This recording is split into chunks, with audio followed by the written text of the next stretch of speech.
नमस्कार, मैं doctor Madan Lal Bhatt, vice chancellor King George Medical University. आज मैं संक्षेप से कोविड-19 कोरोना वायरस इन्फेक्शन से बचने के लिए और उसके खतरों के बारे में संक्षेप में बताने जा रहा हूं।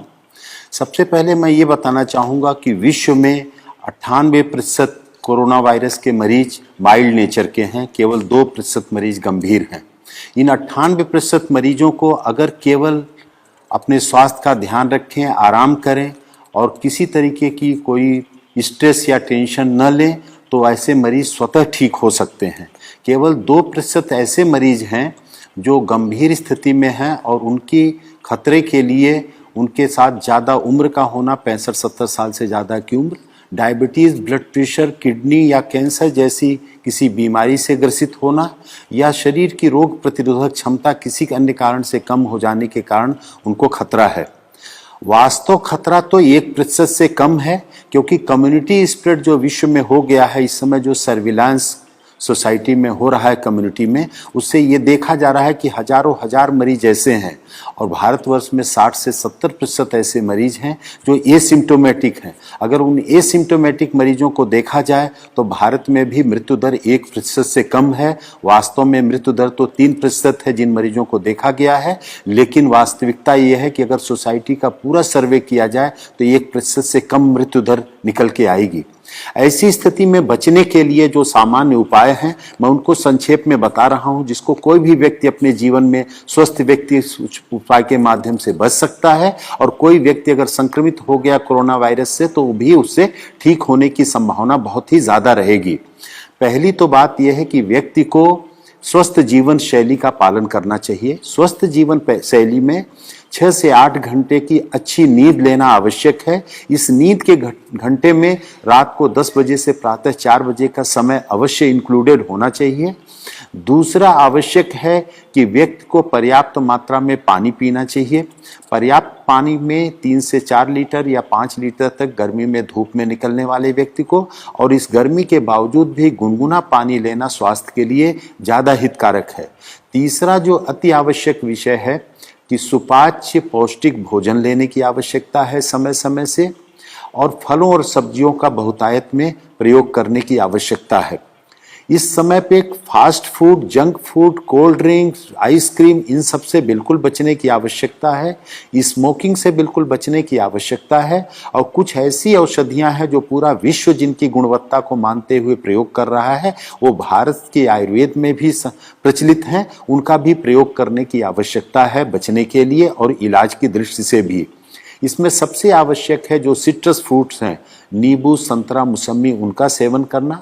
नींबू को गुनगुने पानी में डाल करके अदरक के टुकड़े के साथ अगर उनको उबाल के लिया जाए तो वो रोग प्रतिरोधक क्षमता भी बढ़ाता है और कोरोना में ठीक होने की संभावना भी बढ़ावा देता है।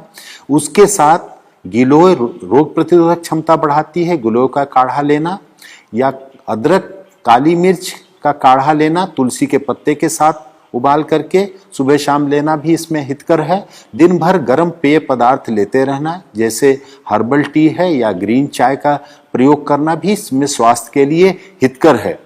हल्दी का भी ऐसा प्रभाव देखा गया है कि रोग प्रतिरोधक क्षमता भी बढ़ाती है, वायरल इन्फेक्शन से बचत करती है। तो हल्दी दूध में डाल करके साथ में अगर काली मिर्च को भी प्रयोग किया जाए, खास तौर से हल्दी 4 तो काली मिर्च 1 के अनुपात में अगर दूध में डाल करके लिया जाए तो ये भी कोरोना इन्फेक्शन में सहायक है। और लहसुन में भी एंटीवायरल प्रॉपर्टीज़ देखी गई हैं, तो लहसुन, काली मिर्च और अदरक का मिश्रण भी प्रयोग किया जाए कच्चा या खाने के साथ सलाद के रूप में थोड़ी सी मात्रा में, तो ये भी रोग से बचाने में सहायक है। और कोई भी व्यक्ति इसमें जो संक्रमित होता है अगर वो तनाव बहुत नहीं लेगा, घबराहट का शिकार नहीं होगा और अपनी कोमॉर्बिड कंडीशंस जो भी हैं, अगर डायबिटीज़ है, थायराइड की प्रॉब्लम है या अन्य कोई प्रॉब्लम है, तो उसका समुचित उपचार लेते रहें और उनसे बचने की आवश्यकता है। अगर वो बीमारी कंट्रोल में रहेगी तो इससे खतरा उतना नहीं होगा। और एक सौभाग्य की बात है कि प्रारंभ में माना जाता था कि गर्भवती महिलाओं के लिए, बच्चों के लिए भी ये बहुत खतरनाक बीमारी हो सकती है, लेकिन जो भारत में देखा गया है कि गर्भवती महिलाएं भी बहुत जल्दी ही शीघ्र वायरल फ्री होकर के डिस्चार्ज हो रही हैं। हमारे किंग जॉर्ज चिकित्सा विश्वविद्यालय में 2 महिलाएं 6 महीने और 8.5 महीने की प्रेगनेंसी के साथ 5 दिन से कम समय में वायरल फ्री होकर के डिस्चार्ज हो गई। छोटे बच्चों में भी 3 महीने का बच्चा, एक गोरखपुर में, हमारे यहाँ 2.5 वर्ष का एक बच्चा, उत्तर प्रदेश में एक और 9 महीने का बच्चा, ऐसे महाराष्ट्र में भी छोटे बच्चे नवजात शिशुओं को वायरल इन्फेक्शन से, इस कोरोना वायरस से मुक्ति बहुत ही शीघ्र मिल गई। तो उन बच्चों पर भी ध्यान देना है और खास तौर से जो ध्यान देने की आवश्यकता है कि इसके लिए कोई वायरल एंटीवायरल ड्रग नहीं है, कोई वैक्सीन नहीं है, अतः सोशल डिस्टेंसिंग या फिजिकल डिस्टेंसिंग का पालन करें, हाथ को बार बार साबुन पानी से धोते रहें या हैंड सैनिटाइजर का प्रयोग करें और बाहर निकलते समय मास्क का नियमित रूप से यदि कोई प्रयोग करे तो वो बच सकता है और यही इस वायरस की लड़ाई के लिए सबसे बड़ा साधन है। और अपने को बचाएं, दूसरों को बचाएं। इस संदेश से जितना भी अपने को लाभान्वित करें, दूसरों को बता करके लाभान्वित करें, वही इस मानवता की बहुत बड़ी सेवा होगी। आपको बहुत बहुत धन्यवाद।